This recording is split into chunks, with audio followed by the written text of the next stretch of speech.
नमस्कार, मी संदीप चव्हाण आणि आपण पाहताय टॉप न्यूज मराठी. रामकृष्ण हरी. कारण रामकृष्ण हरी म्हटलं की आपल्या डोळ्यांसमोर येतो तो वैष्णवांचा धर्म, भागवत धर्म, अर्थात वारकरी संप्रदाय. आणि या संप्रदायातली प्रत्येक व्यक्ती न चुकता पंढरीची वारी करते आणि तुम्हा आम्हाला सर्वांना त्यामध्ये सामील देखील करून घेते. अनेक वर्षांपासूनची ही परंपरा संत, साधू, महंतांच्या सामर्थ्यानं आज तुम्हा आम्हा सर्वसामान्यांच्या रूपातून कित्येक वर्ष सुरू आहे. खरं म्हणजे कीर्तन, भजन, प्रवचन, निरूपण या सर्वच गोष्टी तुम्हा आम्हासाठी अत्यंत महत्वाच्या आहेत. कारण की यांच्याच माध्यमातून तुम्ही आम्ही आज आपण ज्यांना पूजतो, भजतो, ज्यांचं स्मरण करतो, त्यांच्या लेखी कृतज्ञता व्यक्त करण्याचं एकमेव साधन आहे. पण याच कीर्तनामध्ये जेव्हा मनातली कीड काढायची ऐवजी मनामध्ये कीड घातली जाते, त्यावेळी मात्र हे कीर्तन राहत नाही, हे कीर्तन उरत नाही आणि मग वरतून कीर्तन आणि आतून तमाशा अशी परिस्थिती दिसून येते. अगदी असाच प्रसंग नगर जिल्ह्यातल्या संगमनेर मधील घुलेवाडी या गावात घडला. निमित्त होतं हरिनाम सप्ताहाचं आणि कीर्तन होतं. कीर्तनकार, हरिभक्त परायण, शब्दप्रेमी संग्राम बापू महाराज भंडारे यांचं.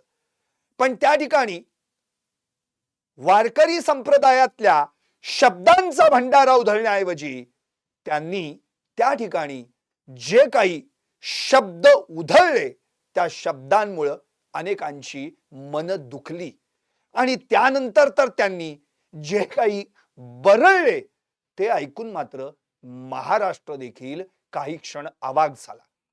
हेच ते संग्राम बापू भंडारे ज्यांनी एकेकाळी त्यांच्या कीर्तनात वाल्या कोळीची गोष्ट सांगितली होती, जी ऐकताना गोष्ट ऐकावी तर अशी आणि गोष्ट सांगावी तर अशी. पण याच संग्राम बापूंच्या तोंडी परवा नथुराम शब्द आला आणि ज्यांनी कीर्तन काळामध्ये कीर्तन सेवा करताना ज्यांनी हे व्रत स्वीकारलं आहे, ते जे सतत रामनामाचा जप करतात, त्यांच्या मुखात नथुराम आला. आता नथुराम येण्यामागचं कारण म्हणजे द्वेष आहे, मत्सर आहे, हेवा आहे. पण या वारकरी संप्रदायात ना द्वेषाला स्थान, ना मत्सराला स्थान, ना हेव्याला स्थान, ना हेवे दाव्याला स्थान. मग तिथे हा द्वेष आला कसा? आता याच द्वेषाची पेरणी जसजशी वाढत गेली तसा हा गोंधळ समोर आला. आता नेमकं काय घडलं हे सर्वांनाच महाराष्ट्रात जवळपास माहीत झालेलं आहे. 16 ऑगस्टला घुलेवाडीतल्या कीर्तनामध्ये संग्राम बापू भंडारे कीर्तन त्या ठिकाणी सेवा बजावत असताना गोंधळ झाला आणि मग त्यांनी आरोप केले आणि याच आरोपांची पोलखोल आज माजी आमदार संगमनेरचे बाळासाहेब थोरात यांनी एक मोर्चा काढून केली. नुसता मोर्चा काढला नाही, तो घुलेवाडीत प्रत्यक्ष काय घडलं, वास्तव सत्य परिस्थिती काय होती, हे थेट अख्ख्या महाराष्ट्राला व्हिडिओच्या माध्यमातून दाखवून दिलं. त्यामुळे आता दूध का दूध पाणी का पाणी झालंय, सोक्ष मोक्ष झालेला आहे. म्हणूनच माझाच लाईव्ह जे मी आता करतोय त्याचं नावच आहे मुंह में राम हृदय में नथुराम. तुला मोक्ष देतो म्हणणाऱ्या संग्राम बापूंचाच सोक्ष मोक्ष. थोरातांकडून लाव रे तो व्हिडिओ. मुळातच संग्राम बापू भंडारे यांच्या नावात बापू आहे, पण यांना प्रिय नथुराम आहे. ज्यांचं नाव तुम्ही तुमच्या नावाच्या मागे लावता, त्यांना ज्यांनी मारलं त्या नथुरामचं नाव घ्यायला तुम्हाला काहीच वाटत नाही. कीर्तन सेवा बजावणारे तुम्ही, वारकरी संप्रदायात लोकांसाठी समाज प्रबोधन करण्यासाठी नारदाच्या गादीवर उभं राहून लोकांच्या मनातली सगळी विषय विकारांची भावना निर्विकार करणारे तुम्ही, आणि तुम्ही मात्र त्याच गादीच्या उत्तम सेवेकरीच्या भूमिकेचा भाग बनण्यापेक्षा त्या ठिकाणी श्रोत्याशी हुज्जत घालता? बर, हा सगळा प्रकार व्हिडिओमध्ये प्रत्यक्ष आज अख्ख्या महाराष्ट्रानं पाहिला. खरं तर घुलेवाडीत कीर्तन सुरू असताना जे काही संग्राम बापू भंडारे यांनी सांगितलं, काय घडलं, ती बाजू आपण प्रत्यक्षात ऐकूयात. म्हणजेच मीच तुम्हाला ऐकवणार आहे. तुम्ही साईडला बाजूला मोर्चा निघालेला पण बघताय, दुसऱ्या विंडोमध्ये तिथं त्या ठिकाणी कसं कीर्तन सुरू होतं तेही पाहताय. खरं तर आज दुपारी अख्ख्या विराट जनमोर्चा समोर या ठिकाणी बाळासाहेब थोरातांनी हे व्हिडिओ एक्सपोज केले. पहिल्यांदा संग्राम बापू भंडारे यांनी काय सांगितलं? त्यांनी असं सांगितलं की मी छत्रपती शिवाजी महाराजांनी अफजल खानाचा कसा कोथळा बाहेर काढला हा प्रसंग सांगत होतो. तो प्रसंग सांगत असताना बाळासाहेब थोरात यांचे कार्यकर्ते, समर्थक आणि काँग्रेसच्या कार्यकर्त्यांनी या ठिकाणी माझं कीर्तन थांबवण्याचा, त्यात व्यत्यय आणण्याचा प्रयत्न केला. मला थांबवण्यात आलं आणि त्यामध्ये अक्षरशः उभं राहून माझ्याशी हुज्जत घालण्यात आली. शेवटी याची मानसिक खरं म्हणजे बिघडलेली आहे असं मी एक वाक्य देखील म्हणालो. त्यानंतर काही लोक उठले आणि माझ्या अंगावर धावून आले, माझ्यावर हल्ला झाला. पण काही भगवे टोपीधारी जे हिंदुत्ववादी होते त्यांनी माझं रक्षण केलं, नाही तर माझी अवस्था वाईट झाली असती. त्यानंतर माझी गाडी देखील फोडण्यात आली असे आरोप केले गेले. आता हे संग्राम बापू भंडारे यांनी आरोप केल्यानंतर संगमनेर पोलीस ठाण्यामध्ये बाळासाहेब थोरातांचे समर्थक, कार्यकर्ते यांच्या विरोधात गुन्हे दाखल झाले. गुन्हे दाखल करताना 5 आरोप करण्यात आले. त्यामधले जे 5 आरोप आहेत ते कोणते होते?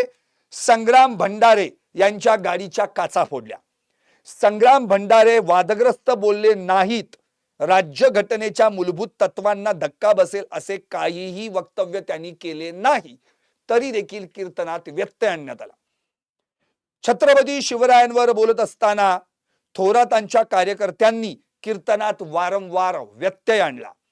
संग्राम भंडारेंवर हल्ला, धक्काबुक्की, जीवे मारण्याचा प्रयत्न केला आणि थोरातांनी कर्मचारी पाठवून हल्ला केला. आता हे 5 आरोप या ठिकाणी या सगळ्या समर्थक कार्यकर्त्यांवर ठेवण्यात आले. पण नेमका सोक्षमोक्ष काय लागला तर आज प्रत्यक्षात व्हिडिओ त्याच गुलेवाडीच्या कीर्तनामधले दाखवण्यात आले. यामध्ये पहिल्यांदा ज्या गाडीच्या काचा फोडण्यात आल्या असं संग्राम बापू भंडारे यांनी म्हटलं, त्याच गाडीची पोलखोल करण्यात आली.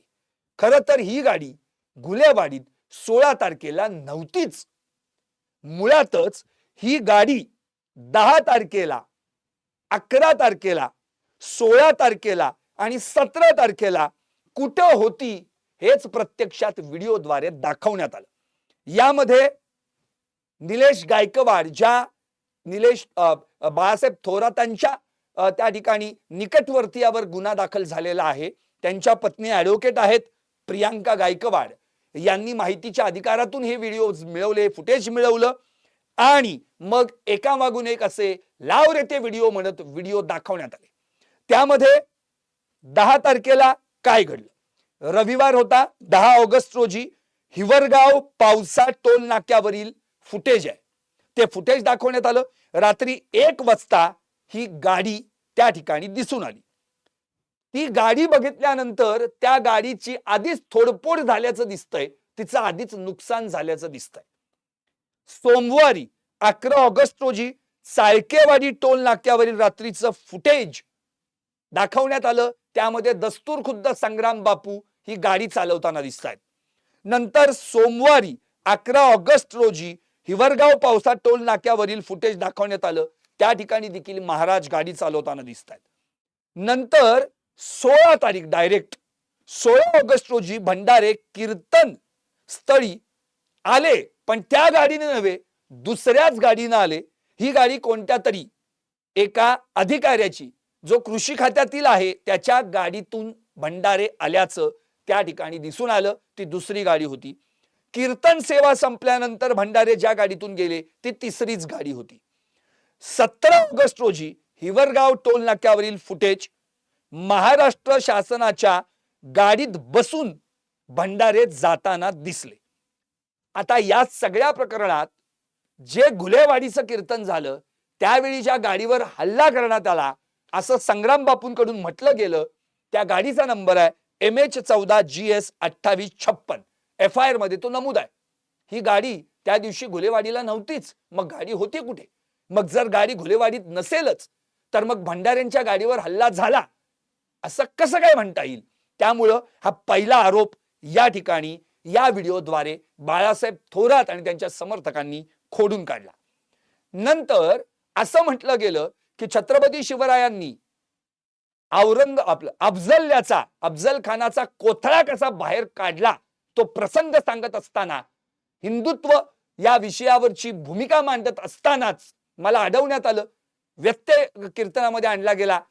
या सगळ्या प्रकारामुळं माझं कीर्तन थांबवण्यात आलं असं संग्राम बापू यांनी म्हटलं. त्यावर या ठिकाणी प्रत्यक्ष कीर्तनात काय घडलं हा आणि कीर्तनात गोंधळ कसा झाला याचाच व्हिडिओ या ठिकाणी प्रसारित करण्यात आला. त्यामध्ये काय झालं आणि कसं झालं तर संविधान आणि राज्यघटनेतील मूलभूत तत्वांविषयी संग्राम बापू भंडारे काही बोलले नाहीत असं जे म्हटलं गेलेलं आहे त्याबद्दल या ठिकाणी माहिती देण्यात आली की कसं म्हटलं गेलंय. आता यामध्ये काय म्हटलंय, स्वतः संग्राम बापू म्हणतायत, गुलेवाडीचाच व्हिडिओ आहे. जर कोणी म्हटला की देशात फार मोठा नरेटिव्ह सेट केला गेला, कुणीही यायचं शाळेच्या भिंतीवर लिहून टाकायचं सर्व धर्म समभाव, कुणीही यायचं नगर परिषदेच्या गाडीवर लिहून टाकायचं सर्व धर्म समभाव, पण आपल्या लोकांना वाटलं हे वेदातलं काही वाक्य का गीतेतलं वाक्य, या जगातलं सर्वात मोठं खोटं वाक्य सर्व धर्म समभाव, एक नंबरचे खोटारडे घाणेरडे वाक्य सर्व धर्म समभाव हे वाक्य. पण भंडारेंनी मी संविधान विरोधी काहीच बोललो नाही, मी अफजल खानाच्या प्रसंगाविषयी सांगत होतो असं म्हटले. आणि इथं मात्र थोरातांनी हा व्हिडिओ दाखवून सोक्षमोक्षच लावला. आता हे भंडारेंना शोभतं का की सर्व धर्म समभाव या वाक्याविषयी बोलताना हे एक नंबरचं खोटारडं आणि घाणेरडं वाक्य आहे? अरे आपल्या राज्यघटनेतलं वाक्य आहे. इथं भेदाभेद अमंगळ म्हणून जी संत परंपरेने आपल्याला शिकवण दिली तीच शिकवण या राज्यघटनेत उद्धृत आहे. आणखी याच्या पलीकडचा एक व्हिडिओ त्या ठिकाणी दाखवण्यात आला. कीर्तन मुळातच नारदाच्या गादीचा जो मान असतो तो अत्यंत महत्वाचा असतो, म्हणून तर त्याला आपण नारायण म्हणतो.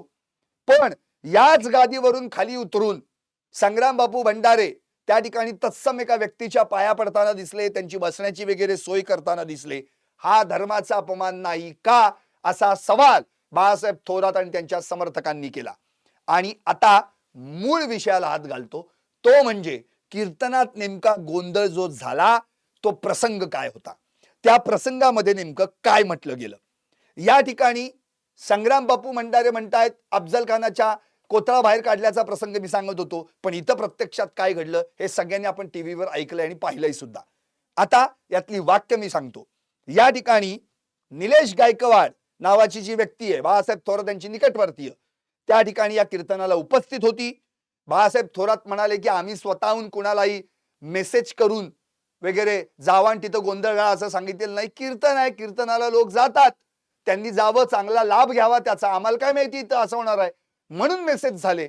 निलेश गायकवाड कीर्तनाला गेले आणि त्या ठिकाणी त्यांनी जेव्हा या ठिकाणी संविधान हिंदुत्व यावर संग्राम बापू भंडारे बोलायला लागले त्यावेळी निलेश गायकवाडांनी त्या ठिकाणी पहिला सवाल केला, अभंग राहिला सोडवायचा.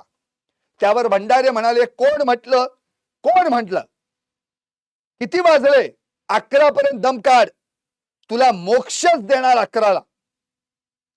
आता भंडारेंचं हे विधान ऐकून खरं म्हणजे थक्कच व्हायला पाहिजे. भंडारे मोक्ष देणार आहेत कुणाला? त्या व्यक्तीला, ज्या व्यक्तीने त्यांना विचारलेलं आहे की अभंग राहिलाय सोडवायचा म्हणून. आता मोक्ष देण्या इतपत भंडारे मोठे आहेत का? एखाद्याला मोक्ष देण्या इतपत? संत संग देई सदा नलगे मुक्ती धन संपदा असं म्हणणारे जगद्गुरु संत तुकाराम महाराज, त्यांना मुक्ती पण नको वाटते, त्यांना संत संग हवासा वाटतोय. जिथे कीर्तनकार आणि त्याच्या समोर श्रोते आहेत, वक्ता आणि श्रोता एकत्र आल्यानंतर त्या ठिकाणी मुक्ती सुद्धा नकोशी वाटते, कारण की ऑलरेडी तो मुक्त झालेला असतो आणि त्याला मोक्ष द्यायला निघालेत हे. पुढे त्यावर ते निलेश गायकवाड म्हणाले, गादीची संहिता आहे महाराज. त्यावर भंडारे म्हणाले, अरे बेटा 11ला तुला मोक्षच देणार. परत गायकवाड म्हणाले, गादीची संहिता आहे. त्यावर भंडारे म्हणाले, अरे बेटा तुला तेच सांगतोय, 11ला तुला नाही मोक्ष नाही भेटला ना, तू कंप्लीट कर माझ्यावर डायरेक्ट. म्हणजे किती गॅरंटीनी भंडारे सांगतायत की मी मोक्ष देणार आहे तुला. आता पुढचं सांगतो असं भंडारे म्हणालेत. जो भाऊ म्हटला अभंगावर बोला, त्यानं जर मी जो आज सेवेला घेतलेला अभंग पूर्ण म्हणून दाखवला तर मी माझं मानधन त्याला देणार. राहुबा. अरे काय म्हणजे कुठं गेलं हे? द्वेष आणि मत्सराकडे कीर्तन गेलं. मुळात कीर्तनात द्वेष मत्सर हा प्रकार नसतोच. अहो आठवा ना, गुरुवर्य मामासाहेब महाराज दांडेकर, चारुदत्त आपळे, बाबा महाराज सातारकर यांची कीर्तनं ऐकण्यासाठी अलोट गर्दी व्हायची. त्यांची कीर्तनं जुने पाने व्हिडिओज मिळावेत यासाठी आपण किती प्रयत्न करतो, पण आज प्रत्यक्षात कीर्तनात गोंधळ चालू आहे त्याचा व्हिडिओ दाखवावा लागला. अरे काय घोर कलियुगाला म्हणायचं हे.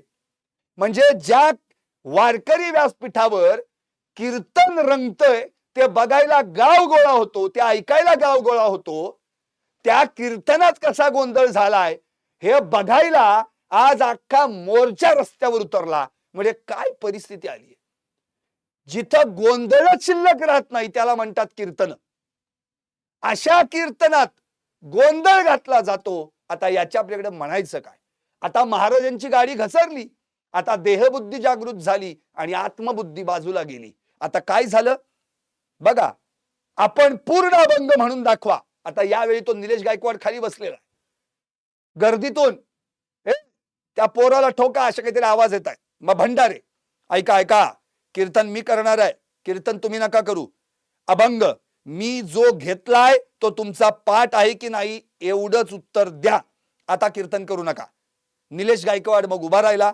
श्रोता आहे महाराज, मी श्रोता आहे महाराज. भंडारे कीर्तन नका सांगू, अभंग पाठ आहे की नाही. आता इथे अहंकारही दाखल उभा राहिला. म्हणजे या ठिकाणी परत तो निलेश गायकवाड म्हणतोय मी श्रोता आहे, उभा राहून म्हणाला. त्यावर भंडारे बसवा खाली, सायको आहे तो, सायको आहे, बसवा खाली. आणि इथेच पब्लिक उठली. यावेळी जे समोर बसलेले त्या ठिकाणी भंडाऱ्यांचे आयोजक, संयोजक किंवा समर्थक असतील ते सगळे उठले. त्याच्या दिशेने धावून गेल्यानंतर मग मात्र निलेश गायकवाड यांना वाचवण्यासाठी त्यांच्या दिशेनं त्यांचे समर्थक धावून गेले. हा सगळा गोंधळ झाला. आता मुळात या ठिकाणी नंतर जे फुटेज आपण सगळ्यांनी पाहिलं त्यात भंडाऱ्यांवर कुठं हल्लाच झालेला दिसत नाहीये. ते मागे आले, मागे एक प्रदक्षिणा घातली, नमस्कार केला मंडपाला आणि तिथून निघून गेले. त्यांना कुठली धक्काबुक्की झाल्याचं दिसलं नाही का त्यांच्या जवळ कुणी जाऊन त्यांना मारहाण केली हेही दिसलेलं नाही. आता हे एवढं सगळं घडल्यानंतर संग्राम बापू यांनी जे सांगितलं होतं मी तुला मोक्ष देतो, इथपर्यंत यांची पोच आहे. यांच्या त्या दिवशीच्या कीर्तनाचा सगळा सोक्षमोक्ष बाळासाहेब थोरातांनी या व्हिडिओद्वारे लावला. इतकंच नव्हे तर सगळी पोलखोल देखील केली. आता हा सगळा प्रसंग उभा राहिल्यानंतर बाळासाहेब थोरात यांनी पुनरुच्चार केला त्या वाक्याचा. आपल्याला आठवत असेल, संग्राम बापू म्हणाले होते तर आम्हाला नथुराम गोडसे व्हावं लागेल. मला एक विचारायचंय बापू, तुम्हाला नथुराम गोडसेच का व्हावंसं वाटलं? अहो तुम्ही जगद्गुरु संत तुकाराम, ज्ञानेश्वर माऊली, श्रीराम, श्रीकृष्ण यांची नावं घेता त्यांच्यासारखं व्हावंसं का वाटलं नाही? ते तुमचे आदर्श नाहीत का? भगतसिंग, सुखदेव, राजगुरु हे तुमचे आदर्श नाहीत का? सुभाषचंद्र बोस, चंद्रशेखर आझाद हे तुमचे आदर्श नाहीत का? तुम्हाला नथुराम का व्हावंसं वाटलं? एक तर तुमच्या नावापुढे बापू आहे आणि तुम्हाला व्हावंसं वाटलंय नथुराम, आणि आज देखील त्याच्यावर प्रतिक्रिया देताना तुम्ही काय म्हणालात? मी बाळासाहेबांवर काय हल्ला करणार आहे असं म्हटलं होतं का? मी त्यांनी अंतर्मुख व्हावं यासाठी मी नथुराम गोडसे व्हावं लागेल असं म्हणालो होतो. हे काय उत्तर आहे? अहो, नथुराम गोडसेचं उदात्तीकरण चालू आहे, बाकी काही नाही. इतकंच नव्हे, तुम्ही काय म्हणालात? नथुराम गोडसे म्हटल्यानंतर फक्त बंदूकच का आठवते? गेल्या 75 वर्षात त्यांचं हिंदुत्व घरापर्यंत का पोहोचवलं गेलं नाही? त्यांचा देखील, त्यांच्या विचारांचा देखील, त्यांच्या हिंदुत्वाचा देखील अभ्यास व्हायला पाहिजे. अहो, कुठून काढलत हे तुम्ही? मुळातच तुम्ही एक वाक्य म्हणालात, काय? की मी काही त्या कीर्तनाच्या वारकरी व्यासपीठावर नथुराम गोडसेचं नाव घेतलं नाही. ठीक आहे, इथपर्यंत मान्य आहे, नाही घेतलं तुम्ही. पण आज काय बोललात तुम्ही? मी तिथेही मांडू शकतो, संविधानानं मला अधिकार दिलाय म्हणून. अहो, ज्या संविधानात सर्व धर्म समभाव हा शब्द असताना, त्या संविधानात त्या त्या किंवा ती भूमिका असताना तिलाच तुम्ही छेद देताय, घाणेरडं वाक्य म्हणताय, आणि एकीकडे तुम्ही त्याच संविधानाचा आधार घेऊन मी वारकरीच्या व्यासपीठावर देखील नथुराम गोडसेचं नाव मांडू शकतो, मला संविधानाने अधिकार दिला असं म्हणताय. अहो संग्राम बापू, तुम्ही काय बोलताय? इतकंच नव्हे, त्याच्या जोडीला तुम्ही बिश्नोई पण आणलात. म्हणजे तुम्हाला तर प्यारे कोण वाटू लागले? नथुराम गोडसे, लॉरेन्स बिश्नोई. काय म्हणालात तुम्ही? आता दाऊदचं युग संपलं आणि लॉरेन्स बिश्नोईचं युग सुरू झालेलं आहे. हे मी गुन्हेगारांसाठी म्हटलो म्हणून? जर ते आमच्या अंगावर धावून येत असतील तर आम्हाला लॉरेन्स बनावं लागेल म्हणून? आपण काय बोलतोय? काय त्याला अर्थ आहे? अहो, तुमच्या मुखात सतत हरिनामाचा जप, कीर्तनकार तुम्ही, शब्दप्रेमी. तुमच्यासाठी एक शब्द वापरला जातो, शब्दप्रेमी. तुकोबांचा अभंग आहे ना, आम्हा घरी शब्द, शब्द हेची रत्ने, शब्दांचीच शस्त्र यत्न करू. आम्हा घरी धन शब्दांचीच रत्ने, शब्दांचीच शस्त्र यत्न करू. शब्दची आमुच्या जीवाचे जीवन, शब्द वाटू धन जन लोका. तुका म्हणे पहा, शब्दची हा देव, शब्देची गौरव पूजा करू.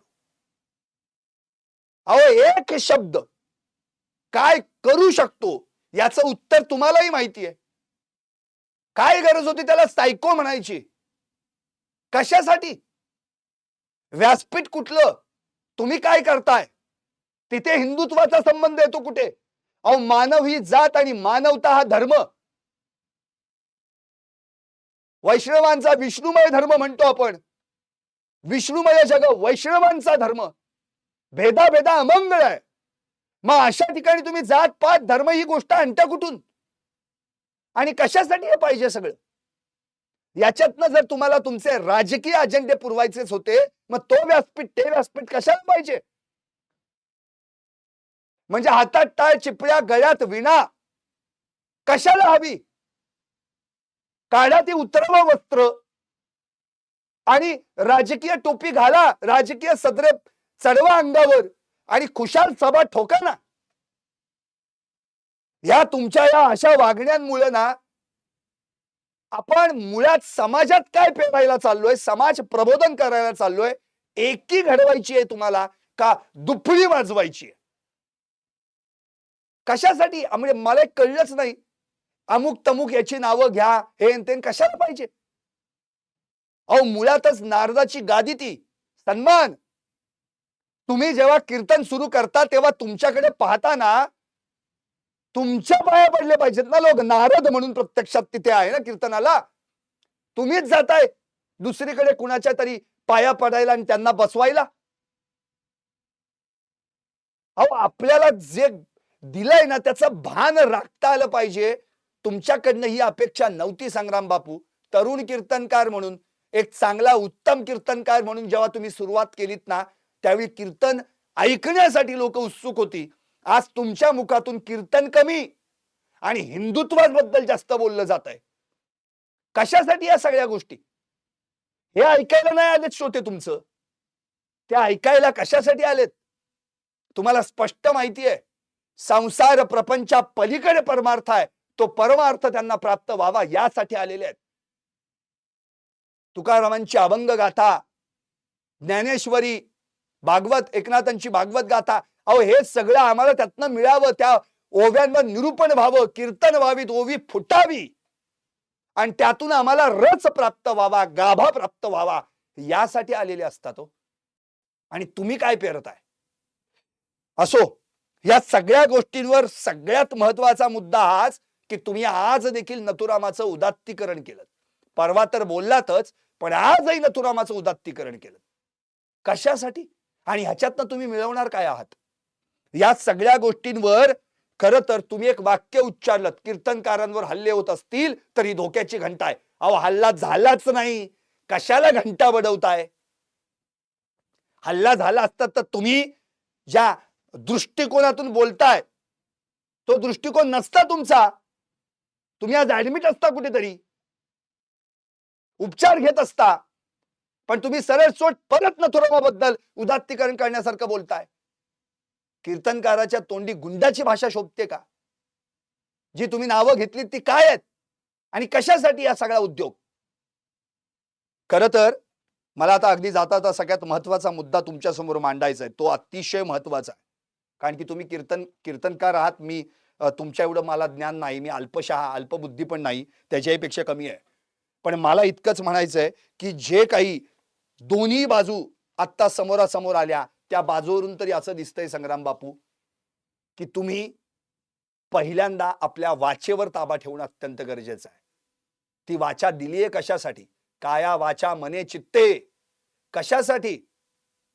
अहो ह्या माध्यमातून तुम्हा आम्हाला संतांच्या चरणापर्यंत जायचंय आणि त्या आचरणात उतरवायचंय, यासाठी ही शिकवण आहे. पण ती शिकवण पूर्ण बाजूलाच गेली. काही ओव्या घेऊयात, ओव्यांवर बोलूयात आणि मग थांबूयात. कारण खरं तर मुळातच आता खरा कीर्तनकार कोण असं कसं ओळखायचं हा प्रश्न देखील आता लोकांना पडू लागलाय. कीर्तन ऐकण्यासाठी लोक येतात. काय कीर्तन बघा, कीर्तन काढी मनातली कीड. मनातली कीड, किरकिर किरकिर किरकिर जी चालू आहे ना सगळी, ती काढतं कीर्तन. जेथे असे विषयांची भीड, नुसता गोंधळ सुरू असतो विषय विकारांचा. शब्द स्पर्श रूप रस गंध, कान कानाच्या जागेवर नाही, डोळा डोळ्याच्या जागेवर नाही, नाक भलतीकडेच, रसना जिव्हा जीभ भलतीकडेच, आणि आहेत दिमतीला विकार, काम क्रोध लोभ मद मत्सर दंभ संशय चिंता कामना भावना मनीषा इच्छा आकांक्षा महत्वाकांक्षा, या सगळ्यांनी माणसाला व्यापलेला आहे, ग्रासलेला आहे, त्रासलेला आहे. अशा माणसाला बाहेर काढण्यासाठी तो तुमच्या मुखात सुरू असलेलं ही कीर्तन सेवेचं व्रत ऐकायला येतो. पण इथे वेगळंच, त्यावरी उगारी आसूड श्रवण मात्रेचा. अहो आसूड असतो हातात, तो आसूड कुणावर? सर्वसामान्यांवर नव्हे, त्या विषय विकारांच्या पाठीवर मारायचा आहे, त्या श्रवण मात्रेच्या माध्यमातून, जेणेकरून श्रोते निर्विकार होतील, त्यांचे विकार स्थिर जागेवर येतील. आणखी कीर्तने पारा चढतो, कीर्तने संशय बुडतो, कीर्तने पाढा चुकतो विषयांचा. कीर्तनानं पारा चढतो कशाचा? परमार्थाचा पारा चढतो, दास्यभक्तीचा पारा चढतो. पण इथे तुमच्या कीर्तनात पारा कशाचा चढला? क्रोधाचा, द्वेषाचा, मत्सराचा. काय उपयोग आहे त्याचा? कीर्तने संशय बुडतो, शिल्लकच राहत नाही तो. इथे संशय कल्लोळ सुरू झाला आणि मग गोंधळ दिसला. कीर्तने पाढा चुकतो विषयांचा. पण इथे बेके बे बेदुने चार बेत्रिक सहा करत विषय वाढतच गेले. आणखी कीर्तने असावे सावध, निसटवनी जाये हळूच बोध, कीर्तन चुकता होय सावज काम क्रोधाचा. अहो मुळातच कीर्तन जे दिलंय आखून ती सेवा आहे, त्या सेवेला धरून बोला ना. काय म्हटलेत मामासाहेब दांडेकर, गुरुवर्य महाराज मामासाहेब दांडेकर, हरिभक्त परायण प्रसिद्ध कीर्तनकार मामासाहेब दांडेकर, त्यांनी कीर्तनाची आचारसंहिताच सांगितली होती. विषय अभंग ओवी यातील प्रमेय माहीत करून घेतले पाहिजेत, ते पूर्ण आत्मसात केले पाहिजेत. प्रमाण आणि अभंग यांचा संबंध असला पाहिजे. बोलताना घाई करता कामा नये, शांत बोललं पाहिजे. विद्वत्ता हवी पण घमेंड नको, पाणसट विनोद नको. कसला घमेंड माहितीये? जर तुला अभंग पाठ असेल तर सगळा बोलून दाखवलास तर माझं मानधन मी तुला देईन. मानधन? अहो धन शब्दाचे, हेच आमचं धन आहे. आणि मान काय? अरे त्याचं कीर्तन आपल्या मुखातून गायला मिळतंय, हाच आपला सर्वात मोठा मान आहे. त्याची सेवा करायला मिळते, दास्य भक्ती मिळते, हाच सर्वात मोठा मान आहे. आणखी कुठला मान असला पाहिजे? खरं तर यामध्ये संत तुकाराम महाराजांचा एक अभंग आहे, जे कीर्तन करावे तेथे अन्न न सेवावे. ठीक आहे, लांबून दुरून आलेला आहे कीर्तनकार म्हणून त्याला खायला प्यायला घातलं, पण हे वाक्य आणखी एक महत्वाचं शेवटचं त्याच अभंगातलं. तुकाराम गाथा अभंग क्रमांक 1130. तुका म्हणे द्रव्य घेती, देते तेही नरका जाती. अहो अभंग कीर्तन ही सेवा आहे, आणि ते करण्यासाठी जर तुम्ही मानधन घेताय तर देणारं पण नरकात जातो आणि घेणारं पण नरकात जातो. संत तुकारामांचा अभंग आहे. आणखी काय वेगळं प्रमाण देऊ तुम्हाला? पुढे काय म्हटलंय? मिरवण्याचा प्रकार नको, श्रोत्यांच्या मनात विकार उत्पन्न होईल असं बोलू नये. कीर्तनात कुणाचीही टीका निंदा नालस्ती करू नये. कीर्तनात देव आणि संत असावा, त्यात राजकारण आणू नये. मामासाहेब दांडेकरांची ही कीर्तनाची आचारसंहिता. मी छोटा आहे, मला याच्यातलं काहीच ज्ञात नाहीये. तुम्ही मोठे आहात, तुम्ही मोठे हरिभक्तपर आणि कीर्तनकार आहात, पण तुमच्या मुखातून जेव्हा नथुरामा शब्द आला तेव्हा आम्ही हादरलो, ज्यांनी एकेकाळी तुमची कीर्तनं पाहिली होती. खरं तर या सगळ्या प्रसंगामध्ये आणखी एक महत्वाचा मुद्दा, तो म्हणजे 30 जी ओवी, कीर्तन असावे सावध, निष्ठुनी जाय हळूच बोध. जर बेसावध झालो ना आपण तर बोध निष्ठून जातो, आणि मग शेवटी काय उरलं हो? शेवटी तेच झालं ना. काय झालं त्यामध्ये तुम्ही बघितलं? कीर्तन चुकता होय सावज काम क्रोधाचा. शेवटी क्रोधाचे शिकारी झाले ना सगळे. आणखी कीर्तन करूनही घेता बिदागी, म्हणते आम्ही सत्संगी, परी असती फाटके अंगी, विवेक शून्य. संत तुकारामांच्या त्याच अभंगाशी मेळ खाणारी ही ओवी होती. आता आणखी काही एक 2-4 ओव्या घेऊयात. खरं म्हणजे मी तुम्हाला काही ज्ञान देत नाहीये. मला इतकंच म्हणायचं की माझ्या टॉप न्यूज मराठीच्या श्रोत्यांना हे लक्षात यावं, हे कळावं त्यांना, की कीर्तन कशा पद्धतीने असतं, संत वाङ्मयात कसं कीर्तनाची भूमिका मांडलेली आहे, आणि आपण काय करतोय. कीर्तनकारांच्या माध्यमातून आज काय केलं जात आहे. सगळेच कीर्तनकार तसे नाही आहेत. अतिशय मागाशी मी नावं घेतली, मामासाहेब दांडेकर, चारुदत्त तापळे, बाबा महाराज सातारकर, अशी कितीतरी उत्तम कीर्तनकार आहेत, आज उत्तम सेवा बजावतायत. पण असे काहीतरी कीर्तनकार आहेत जे कीर्तनाच्या आडून राजकारणाचा वापर करतायत. त्याला काय उपयोग आहे? आणखी कीर्तन ऐकता संदेह पडे, दासबोध 4था दशक, नवविधा भक्ती, आणि दुसरा समास कीर्तन भक्ती नाम. नवविधा भक्ती जे साधू संतांनी आपल्याला सांगितलेली आहे, श्रवण कीर्तन विष्णू स्मरण पादसेवन अर्चन वंदन दास्य सख्य आणि आत्मनिवेदन, त्यातली ही दुसरी भक्ती आहे कीर्तन. काय म्हटलंय? कीर्तन ऐकता संदेह पडे, सत्य समाधान ते उडे, नीती न्याय साधन मोडे, ऐसे न बोलावे. काय गरज होती संशयाला उभारी द्यायची? सगळं समाधान कीर्तनातलं उडून गेलं, सत्य बाजूला पडलं, नीती न्याय साधन काय शिल्लक राहिलं? पुढे कीर्तने वाचा पवित्र, कीर्तने होय सत्पात्र, हरि कीर्तने प्राणी मात्र सुशीळ होती. अहो कीर्तनकाराची वाचा आणि श्रोत्याची वाचा कीर्तन झाल्यानंतर ही एक होणं गरजेचं आहे. तो जर कीर्तनकार बोलत असेल तर मध्येच श्रोत्याने विठ्ठल विठ्ठल विठ्ठला गजर करणं अत्यंत गरजेचं आहे, कारण त्याच वेळी या ठिकाणी समटाळी लागते, त्या ठिकाणी गुरु शिष्य संवाद घडतो. म्हणून स्पष्टपणे म्हटलेलं आहे, मुळातच गुरु शिष्यांचा संवाद आहे, पण तो संवाद कुठे दिसून आला? पुढे आता मुळातच यातल्या शेवटच्या 2 ओव्या सांगतो. दासबोध 11वा दशक भीम दशक, 5वा समास राजकारण निरूपण. जे काही राजकारण तुम्ही आता ह्या सगळ्या माध्यमातून दिसतंय ना, त्याच्यावरच्या राजकारण या समासातल्या ओव्या फक्त मी आता या ठिकाणी 3 घेतोय. काय आहे? मुख्य हरिकथा निरूपण, दुसरे ते राजकारण, तिसरे ते सावधपण सर्व विषयी. चौथी ओवी आहे. पहिलं हरिकथा निरूपण आहे. ज्यासाठी तुम्ही गेलाय ते महत्वाचं, त्याच्यावर फोकस होणं गरजेचं आहे. तुम्ही ते सोडलं बाजूला आणि राजकारण सुरू झालं. सावधपणा तिसरा कसा काय अंगी येणार हो? मग चौथा आक्षेप कसा काय यायचा? चौथा अत्यंत साक्षेप, फेडावे नाना आक्षेप, अज्ञाने थोर अथवा अल्प, क्षमा करीत जावे. खरं तर तुम्ही त्यावेळी क्षमा करायला पाहिजे होती.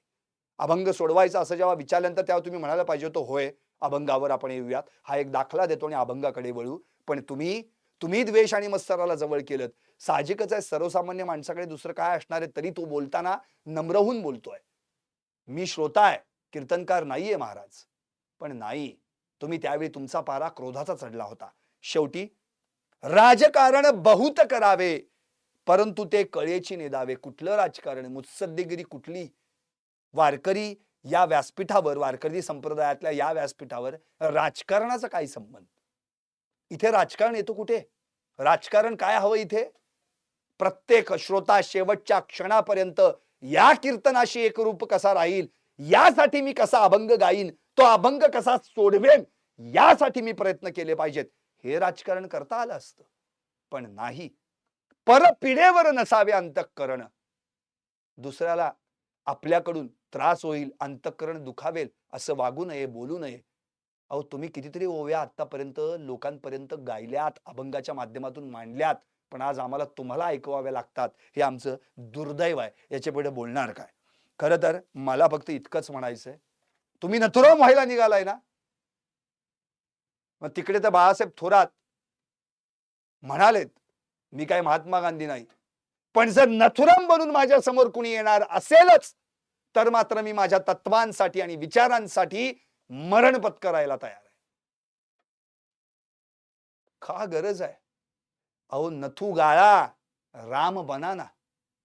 श्रीकृष्ण, संत तुकाराम, संत ज्ञानेश्वर, संत चोखामेळा, समर्थ रामदास, अहो किती उदाहरण आहेत साधू संतांची. त्यांनी दिलेली शिकवण घेता घेता पिढ्यानं पिढ्या तरल्या. अहो, इंद्रायणी तुकारामांच्या वह्या बुडाल्या तर त्यांनी काही द्वेष नाही केला. अंबाजीवर पेटून नाही उठले ते. अन्न पाण्याचा त्याग केला, पण द्वेष नाही केला. ज्ञानदेवांना त्यांच्या भावंडांसह वाईट टाकलं गेलं, पण त्यांनी द्वेष नाही केला, मत्सर नाही केला. जो जे वांछिल तो ते लाहो, संविधानातनं शिकवलं ना. ज्ञानदेवांनी रेडा वदवला म्हणजे काय? तुम्ही आम्ही कोण आहोत? आज आपण बोलतोय तो कुणाच्यामुळे? ही वाचा कुणाचं गायन करते? काय ताकद आहे कुणाची आपण बोलतोय सांगायची? अहो, हे सगळं मुखावाटे येतं ते त्याचं आहे, तो गातो. गाणार तो आहे. बोलविता धनी वेगळाची. तो काय रेडा बोलला होता का? अहो, शेपटापासून डोक्यापर्यंत हात नेल्यानंतर आपण प्रसंग पाहिलाय. थरथरला रेडा आणि मग ओम अग्नी मिळे. सगळ्यांना हवाय तो अभंग आणि सगळ्यांनी पाहिलाय. आता रेडा कुठला? त्या रेड्याकडे बघितलं तर फसू आपण. रेडा हाय. अहो, प्रत्येक क्षेत्र वेगवेगळं आहे. वक्तृत्व हे पण क्षेत्र आहे. या क्षेत्रात मग ती कीर्तन सेवा असेल, निरूपण असेल, प्रवचन असेल, आणखी काही भाषणं असतील, त्यावेळी जेव्हा तो उभा राहतो ना, तेव्हा तो उभा राहतो आपल्यामध्ये आणि तो बोलायला लागतो आणि आपण कुठेतरी बाजूला जातो, श्रोत्यांमध्ये थांबतो. बोलविता धनी वेगळाची. बोलणारा बोलून घेणारा, वधवून घेणारा तो आहे, अशी शिकवण आहे. आपण त्या रेड्यात अडकत बसलो. रेडा कसं काय बोलला, रेडा कसं काय बोलला? अरे, मगाचपासून तुमच्या समोर बोलतोय, अर्धा पाऊण तास हा रेडाच आहे. याला वदवणारे ज्ञानेश्वर आहेत, संत तुकाराम आहेत, समर्थ रामदास आहेत आणि अनेक ज्यांनी तुम्हाला आम्हाला उत्तमाची शिकवण दिली. आपण काय बोलणार? कशाला गर्व, अभिमान, ताटा पाहिजे?